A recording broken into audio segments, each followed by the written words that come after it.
आप ज़मीन खरीदते हैं तो आप घर बैठे कैसे पता कर पाइएगा कि कौन सा ज़मीन का कितना रेट चल रहा है, वो भी सरकार के हिसाब से।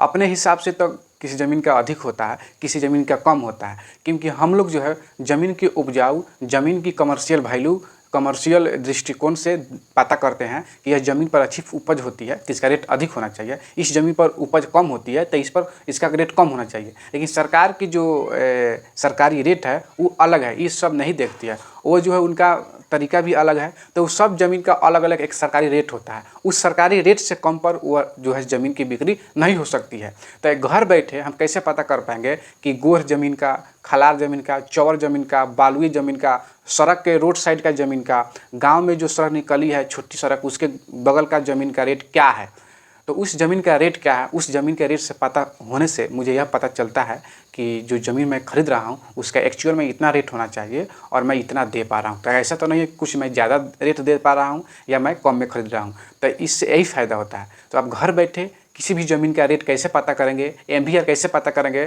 सरकारी रेट मैं आपको बताऊंगा। तो वीडियो को शुरू से अंत तक जरूर देखिएगा। चलिए मैं अपने मोबाइल की वेबसाइट पर ले चलता हूँ। वो कौन सी वेबसाइट है जिस पर आप घर बैठे अपने ज़मीन का एमवीआर यानी रेट चेक कर देंगे, और रजिस्ट्रेशन चार्ज कितना लगेगा, फीस कितना लगता है, स्टाम्प ड्यूटी कितना लगता है, टोटल चीज़ आप घर बैठे ही जान पाइएगा। सबसे पहले आप अपने मोबाइल के क्रोम खोल लीजिएगा। उस क्रोम में गूगल पर आकर आपको लिखना होगा भू जानकारी बिहार.gov.फ्लैश बिहार portal.home.aspx। इसका जो लिंक है मैं डिस्क्रिप्शन में दे दूंगा और आपके डिस्प्ले पर भी शो हो रहा है। इस तरह से लिखिएगा और गो पर क्लिक कर दीजिएगा।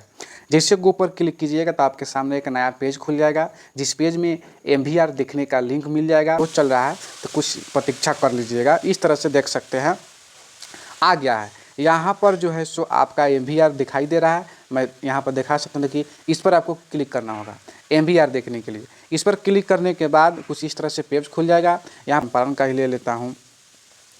चंपारण कहाँ गया है,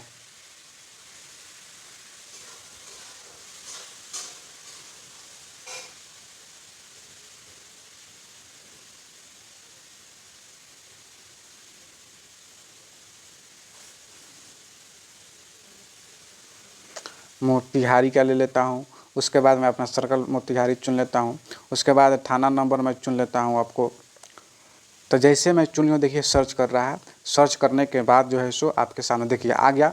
यहाँ पर जैसे मैं इस पर देखिए तो ब्रांच रोड कमर्शियल यानी ब्रांच रोड कमर्शियल में वैल्यू कितना है आप देख सकते हैं। कहीं दहाई सैकड़ा हज़ार 10 लाख यानी 7 लाख का है। उसके बाद रजिस्ट्रेशन फीस 14,000 लगेगा। एसडी फीस कहने का मतलब स्टाम्प ड्यूटी, यहाँ पर इसका फुल फॉर्म देखिए SD stamp duty, additional stamp duty. तो एएसडी नहीं लगता है, एसडी लगता है। तो एसडी 42 जो है सो 42,000। इस तरह से आप अपना भी एमवीआर देख सकते हैं। यहाँ पूरा डिटेल है, ठीक है ना।